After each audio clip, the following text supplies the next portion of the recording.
তামিলনাড়ুর জনগণ কয়েক শতক ধরে তাল গাছে উঠছেন। কোনো কোনোটির উচ্চতা ৩০ মিটার পর্যন্ত হতে পারে।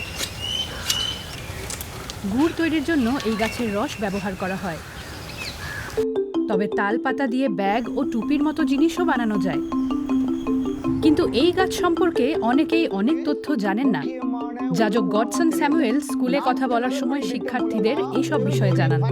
অনেক দিন ধরে তিনি তাল গাছ নিয়ে কাজ করছেন। তোমরা কি কখনো তাল খেয়ে দেখেছো?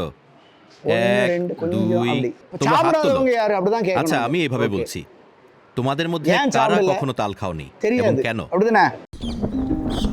৩০ বছর ধরে তাল গাছ নিয়ে কাজ করছেন স্যামুয়েল।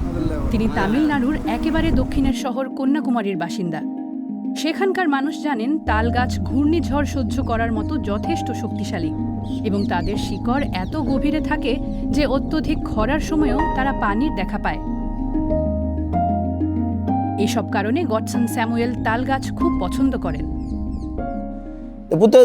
আমার বইতে আমি লিখেছিলাম তাল গাছ কাটা উচিত নয় এবং আপনার যদি একটি গাছ কাটতেই হয় তাহলে আপনাকে বিশেষ অনুমতি নিতে হবে। আমি আরো বলেছিলাম রেশনের দোকানে তালের গুড় বিক্রি করা উচিত। সরকার দুটি প্রস্তাবই গুরুত্ব দিয়ে বিবেচনা করে বাস্তবায়ন করেছে। তবে স্যামুয়েল আরও কাজ দেখতে চান। তিনি চান মানুষ তাল গাছ টিকিয়ে রাখার গুরুত্ব সম্পর্কে জানুক।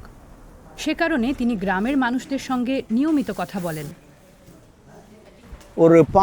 আমি তাল পাতার প্রদর্শনী করেছি। আমরা এই পাতা দিয়ে হস্তশিল্প করেছি। এটা একেবারেই আমার নিজের পরিকল্পনা ছিল। এই প্রদর্শনী নিয়ে স্যামুয়েল রাজ্যের রাজধানী চেন্নাইতেও গেছেন। এছাড়া বেঙ্গালুরু, কলকাতা, এমনকি শ্রীলঙ্কা ও কম্বোডিয়াও গেছেন। তার এসব প্রচেষ্টার অনেক সুদূর প্রসারী প্রভাব আছে। আমি ফাদার গডসন স্যামুয়েলকে ৪ বছর ধরে চিনি। প্লাস্টিকের পরিবর্তে কিভাবে তাল পণ্যের ব্যবহার বাড়ানো যায় এবং সেগুলোকে মানুষের কাছে গ্রহণযোগ্য করা যায় তা নিয়ে আমরা আলোচনা করেছি। সেকারণে এখন আমরা গির্জায় যে টেবিলটা ব্যবহার করছি এবং টাকা রাখার বাক্স ও দান সংগ্রহের পাত্র সবকিছু তাল পাতা দিয়ে তৈরি। তালপাতা নিয়ে আয়োজন করা আমাদের ওয়ার্কশপে অংশ নিয়ে অনেকের চাকরি হয়েছে, জীবিকার ব্যবস্থা হয়েছে। এসব সুযোগ নেওয়াদের একজন গ্রেস জুলিয়েট ডায়ানা। তিনি যে খেলনাগুলো বিক্রি করেন সেগুলো অনেক কারিগর তৈরি করেছেন। এই খেলনাগুলো সাধারণত কারখানায় প্লাস্টিক দিয়ে তৈরি হতো। কিন্তু তালপাতা কি প্লাস্টিকের বিকল্প হতে পারে? গডসন স্যামুয়েল বাস্তবতার কথা জানালেন।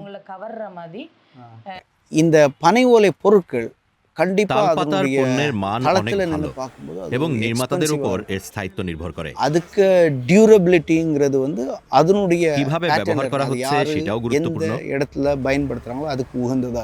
কিন্তু প্লাস্টিকের বিষয় হচ্ছে আমরা সবাই জানি যে এটা পরিবেশের অনেক ক্ষতি করে। ফলে তাল পণ্য প্লাস্টিকের সরাসরি বিকল্প নয়। কিন্তু আমরা যদি দৈনন্দিন জীবনে বেশি করে তাল পণ্য ব্যবহার করি তাহলে সম্ভবত প্লাস্টিকের চাহিদা কমে আসবে। স্যামুয়েলকে এখনো অনেক দূর যেতে হবে। তিনি চান তালপাতা আরও বেশি স্বীকৃতি পাক এবং শিক্ষা প্রতিষ্ঠানে এটি নিয়ে পড়ানো হোক।